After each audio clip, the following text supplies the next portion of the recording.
One day I got on the train from East Hampton to Penn Station at 7:08.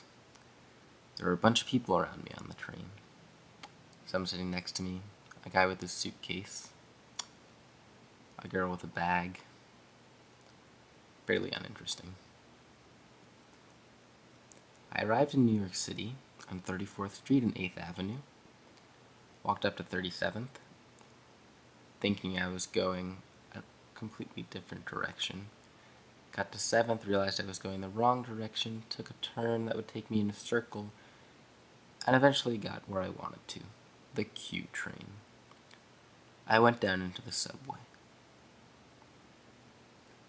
Destination 14th Street, Union Square, by way of Q.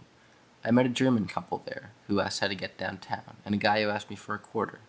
Then the N train came, not my train, but the German people take it. And then the Q, that's my train. The Q's first stop was my stop, Union Square, and I had to jump off. I didn't realize it would be so soon, but there I was, 34th Street, Union Square, ready to go. I walked past a farmer's market, down to the park, the front of the park. There were those big stairs that I had seen many times before, and that statue in the middle.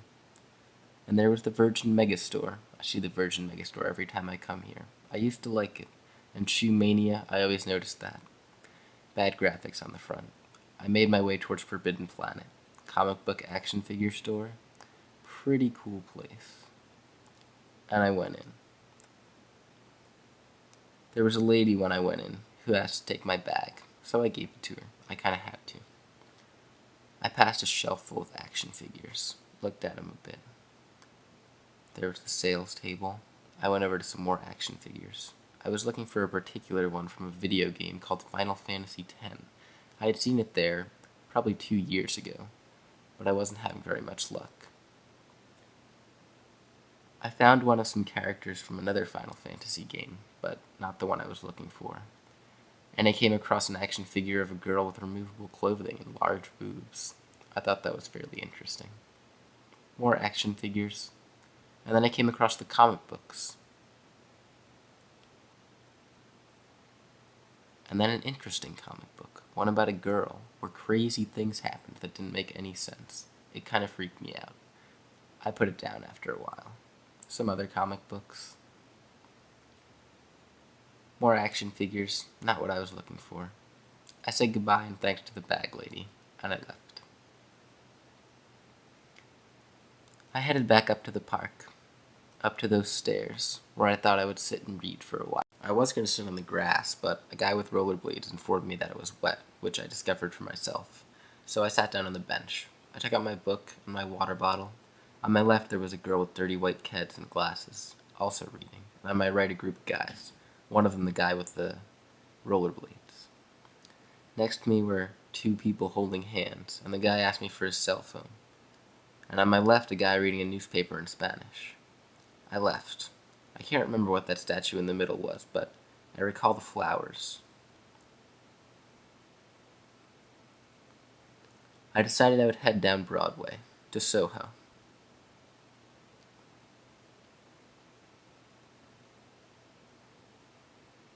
About 20 blocks later, Soho was where I ended up.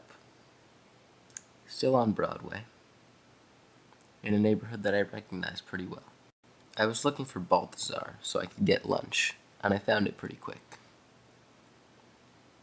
There was a bakery and a restaurant. The bakery was what I wanted. A sandwich was basically what I was going for. And that was what I found. One with arugula, mushrooms, and roast beef. And I got a little cookie. I went outside on a bench and ate half of it. An old man was sitting next to me. And then I made my way across the street. The MoMA Design Store. I thought it looked kind of interesting, so I went in. There was a doorman. Inside, I found a crank flashlight/radio. Pretty cool, I thought. I decided to leave. Further into Soho I ventured. Lafayette Street. Pretty familiar. I think Joe's dad has an apartment there. And then I found Rice to Riches, a place that only serves rice pudding that I'd wanted to try for a while. But I didn't go in immediately. I wanted to finish my sandwich first. so I went into the park adjacent to it and found a bench to sit on. There were some magazines on the bench somebody had left. On the bench next to me, there were 3 guys speaking Spanish to each other. I decided I would go check out Rice to Riches. I was craving something after finishing my sandwich. Something cold. It was a hot day. Rice to Riches had some crazy amount of rice pudding flavors, but the smallest size was pretty big and it looked warm and kind of gooey, so I decided to head for the Pinkberry next door. It sounded colder, more refreshing. And that was what I ended up with. I was happy.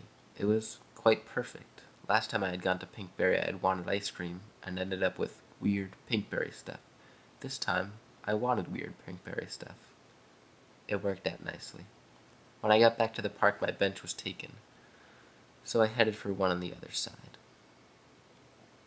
There was a girl sitting 2 benches over who I had made eye contact with twice. Kinda weird. And some guys playing basketball, and a really cute little girl playing. On the bench next to me, there had been a guy who looked like he was out of an emo, alternative, Fuse TV punk band kind of thing. I noted all the clothing he was wearing. I thought it was a little funny, although I felt a little bad, making fun of him in my head. I headed down to the Bowery, where I intended to spend a good amount of time in the new museum, which is a crazy-shaped building with like a bunch of boxes stacked on top of each other. But the new museum was closed, so I turned onto Prince, the other most familiar street in Soho for me, and I walked for a while. These were all places I had seen before, and they brought up memories. I was here with Alexa once. I had been to the new museum by myself once before. I liked it. I was a little sad I wasn't going to get to go again, but I decided I would go explore. I went looking for the Apple Store, which I usually go to when I'm in Soho, because there's just cool stuff in the Apple Store. I couldn't find it, though. I thought it was somewhere around Green and Prince, but it wasn't there, so I went into Kid Robot, which has cool little action figures. I got a couple once there, and they're on my desk at home still, but today I didn't do any buying. I wasn't really looking to spend any money. I decided I would walk around a bit, see if I could locate the Apple Store, which was being so elusive. I passed Centovini, an Italian restaurant I had been to with a friend once. And I didn't find anything. I turned back down Broadway. Thought I would go to Uniqlo. I remembered that I needed some boxer shorts, and I thought I'd be responsible and go get some. In there I found 2 pairs, both similar to ones I already had. Perfect, cheap, there was a deal on them. I think it was 2 for $10. I was satisfied.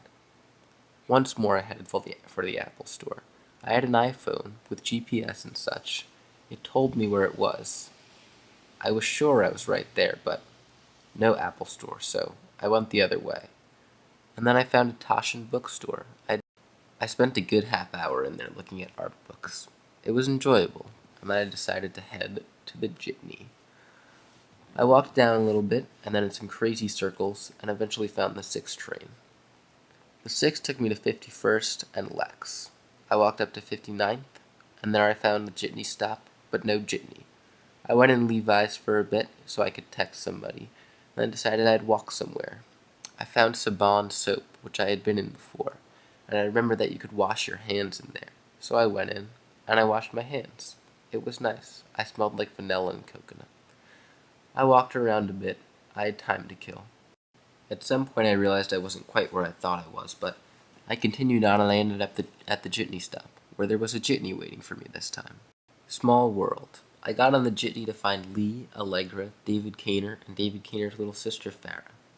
For most of the time I listened to music and slept, and in about 2 hours I was back home, and I was no longer in New York.